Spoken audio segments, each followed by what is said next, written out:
Bismillahirrahmanirrahim.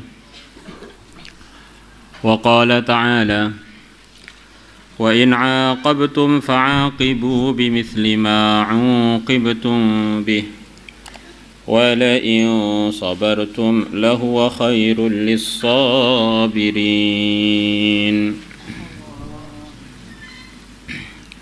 Wa in 'aqabtum, dan kalau kalian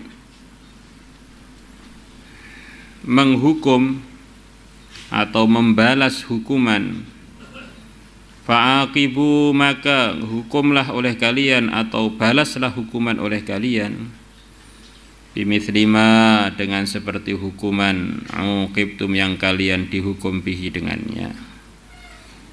Jadi kalau pengen balas karena kita dizolimi umpamanya, ya kalau nempeleng, balaslah dengan nempeleng. Dengan prosedurnya yang membalaskan adalah penguasa waktu itu, bukan dibalas sendiri. Namanya nanti jadi kisruh, keadilannya dikhawatirkan terkotori dengan emosi, terkotori dengan kebablasan dan sebagainya. Wala ing sabartum, dan sungguh kalau kalian bersabar tidak ganti membalas, lahwa, sungguh yang demikian itu bersabar, khairun, adalah lebih baik, lisabirina, bagi orang-orang yang bersabar. Di orang yang dizalimi punya hak untuk membalas, tapi andaikan dia bersabar itu lebih baik untuk dia, karena kalau dia bersabar dia akan digolongkan orang-orang yang sabar. Lah orang yang sabar itu diantara anugerah Allah yang akan diberikan kepada dia, a'addallahu lahum maghfiratan wa ajran 'azima. 10 golongan Allah akan maafkan mereka, dan Allah akan memberikan ampunan, pahala besar untuk mereka. Di antara 10 itu adalah was-sabirina was-sabirat, laki-laki yang sabar dan perempuan yang sabar. Dan terusannya ayat ini, wasbir wa ma sabruka illa billah, sabarlah kamu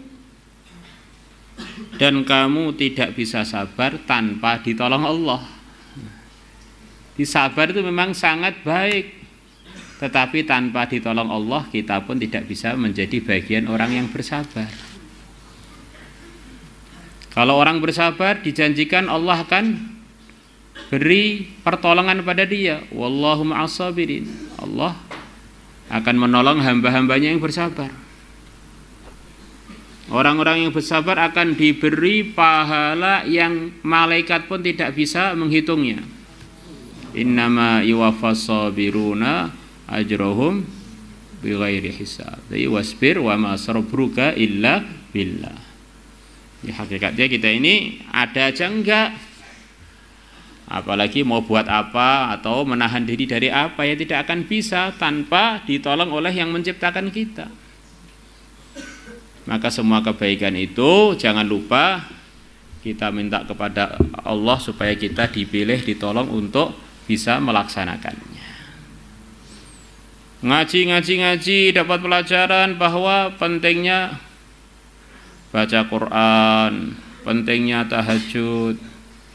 Tapi kalau nggak ditolong oleh Allah, di pondok 10 tahun khatam Quran sekali aja belum pernah. Bisa terjadi begitu itu.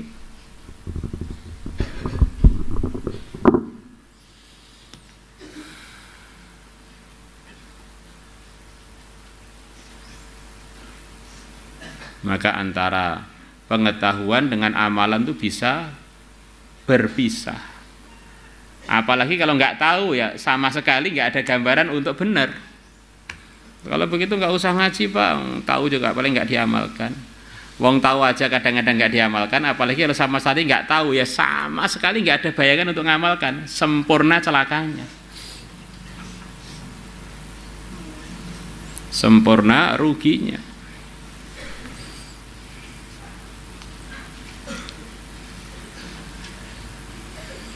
Allah. Wa an Abi Hurairah radhiyallahu anhu qala Rasulullah sallallahu alaihi wasallam, thalathun, ada 3 perkara, man kunna fih, man barang siapa kunna yang 3 perkara itu fihi ada dalam dirinya, hasabahullahu hisaban yasira, maka Allah akan menghisab dia dengan hisab yang ringan. Wa adkhalahul jannata birahmatih, dan Allah akan memasukkan dia ke surga dengan rahmatnya Allah. Maksudnya bagaimana?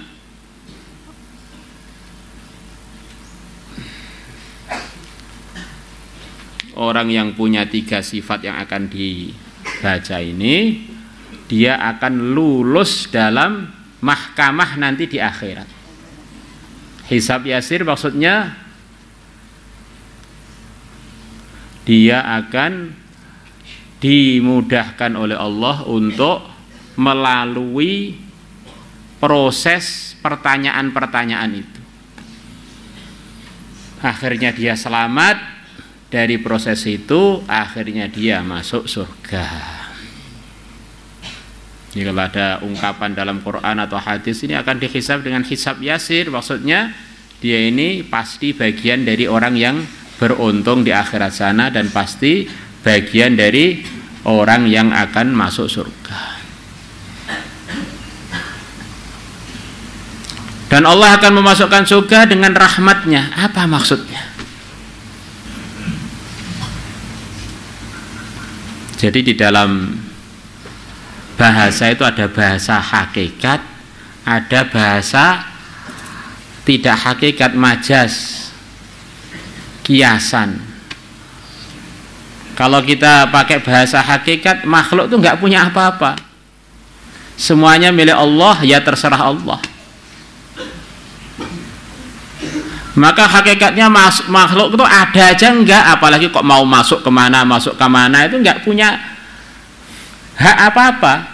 Kalau dilihat, kalau semuanya adalah milik Allah, lillahi ma fis samawati wa ma fil ardh. Di orang itu siapapun enggak akan bisa masuk surga, bahkan enggak akan bisa ada tanpa dikehendaki oleh Allah untuk ada. Maka wa adkhallahu fi rahmatihi ini maksudnya kalau bicara hakikat, orang tidak akan bisa masuk surga tanpa disertai sayangnya Allah. Karena dia ini nggak punya apa-apa, upama amal pun itu juga badannya ciptaan Allah, kekuatannya dari Allah, ilhamnya dari Allah. Kok dibalas oleh Allah dengan surga ini? Ya sebab sayangnya Allah pada makhluknya. Sebetulnya makhluknya nggak punya apa-apa. Ini kalau kita bicara hakikat, siapapun tidak akan bisa masuk surga kecuali dengan sebab sayangnya Allah pada dia, rahmatnya Allah pada dia. Tapi kalau kita bilang memang manusia ini dimasukkan dalam dunia, dalam alam ujian iman dan amal, Allah telah menghargai jerih payahnya manusia yang sebetulnya juga semuanya dari Allah. Man amila shalihan falinafsihi, orang yang amal baik akan manfaat untuk dirinya sendiri. Man kafara fa'alaihi kufruh, orang yang berbuat kekufuran akan membahayakan diri dia sendiri. Ini kalau kita bicara penghargaan Allah kepada manusia yang telah dijadikan para mukallafin, orang-orang yang layak untuk diberi tugas mengamalkan agama. Dan inilah tugas kita di dunia ini. Maka kalau dari segi ini, maka pasti janji-janji Allah akan terlaksana kepada hamba-hambanya yang takwa, pasti masuk surga. Uiddat lil muttaqin, Allah telah siapkan surga untuk hambanya yang bertakwa. Orang iman yang amal soleh pasti masuk surga. Wa basyiril ladzina amanu wa amilus solihat anna lahum jannatin tajri min tahtihal anhar khalidina fiha, khalidina kekal abadi di surga, pasti. Perumpamaan surga yang Allah siapkan untuk orang-orang yang takwa, di dalamnya ada sungai dari susu, sungai dari madu, sungai dari arak yang tidak memabukkan, sungai dari air tawar. Mathalul jannati allati wa'idal muttaqun fiha anharum min ma'in ghairi asin wa anharum min labanin lam yataghayyar ta'muh wa anharum min khamrin ladzatin lisyaribin wa anharum min asalin musaffa wa lahum fiha min kulli thamarati wa maghfiratun min rabbihim. Maka jangan sampai kita mencampur aduk antara hakikat dengan yang majas tadi. Karena kadang-kadang orang ini bicara tidak pada tempatnya, akhirnya orang jadi salah paham. Rasulullah pun nggak pasti masuk surga, ngawur aja. Tanpa rahmatnya Allah nggak bisa orang itu masuk surga. Ini bicara ini disampaikan di forum membicarakan hakikat. Rasulullah pun hakikatnya nggak ada, yang ada hanya Allah memang. Tetapi kalau kita sudah bicara di bahasa yang berlaku kepada manusia, saya punya sawah, saya punya ladang, saya punya toko, saya punya ini, dengan bahasa itu ini nggak ada. Kalau pakai bahasa hariannya manusia, maka ya harus pakai bahasa itu. Pasti orang takwa masuk surga, pasti orang iman masuk surga, pasti orang yang membawa la ilaha illallah masuk surga, pasti orang yang akhir kalimatnya la ilallah masuk surga, pasti orang yang ikut Rasulullah SAW masuk surga. Nah, begitu. Nah, kadang-kadang orang itu pengumuman waktu di markas, ini kita ini nggak bisa masuk surga tanpa rahmatnya Allah, Nabi pun nggak bisa begitu. Akhirnya menjadi orang salah paham. Kalau begitu itu untuk apa khurut 4 bulan? Nah, akhirnya bertentangan sendiri antara targetnya dengan targetnya yang lain. Nah, karena mencampur antara hakikatnya perkara dan antara tasabbub bil asbab, menggunakan asbab-asbab ini yang memang itu jadi ujian baginya manusia. Bisa dipahami ya kurang lebihnya? Ini penting ini. Karena kalau orang bicara begitu lagi tidak tepat forumnya, itu nantinya jadi nggak beradab sampai dengan Sayyidul Anbiya. Qalu, para sahabat mengatakan, wa ma hiya, dan apa 3 perkara itu ya Rasulullah, wahai Rasulullah, bi abi anta wa ummi. Dengan ayahku engkau aku tebusi, wa ummi, dan ibuku. Aku siap korban untuk engkau walaupun dengan mengorbankan ayah ibuku. Qal, Nabi bersabda, tu'ti man haramaka. Engkau memberi kepada orang yang haramaka, yang menghalangi kamu dari hakmu. Iman haramaka itu diantara maksudnya orang yang telah menzalimi kamu, seharusnya kamu ini dapat sesuatu dari dia, tapi dia jadi asbab terhalangnya sesuatu itu. Jadi antara maksudnya man haramaka. Ini orang yang telah berbuat kezaliman dengan pada kita, akhirnya dia tidak memberikan yang seharusnya diberikan pada kita, malah kita ikram. Tu'ti man haramaka. Ini arti pertama. Arti kedua bisa yang lebih luas. Kamu memberi kepada orang yang tidak pernah memberi kepada kamu.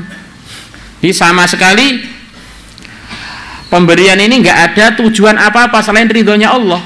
Dia ini nggak pernah punya jasa apa-apa pada kita. Tu'ti man haramaka.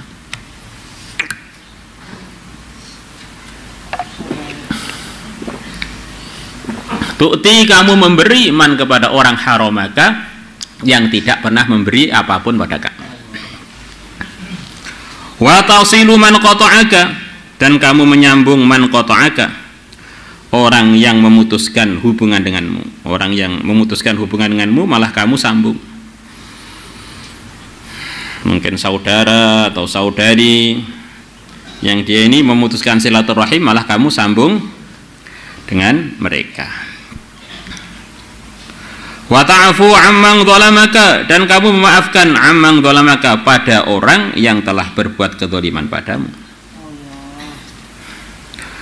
Fa idza fa'alta dzalika, maka kalau kamu mengerjakan begitu itu, tadkhulul jannata, pasti kamu masuk surga. Ya, begitu itu. Man ata'ani takharal jannata wa man asani faqad aba. Rawahul Bazzar wal Hakim nahwi wa qala sahihul isnad.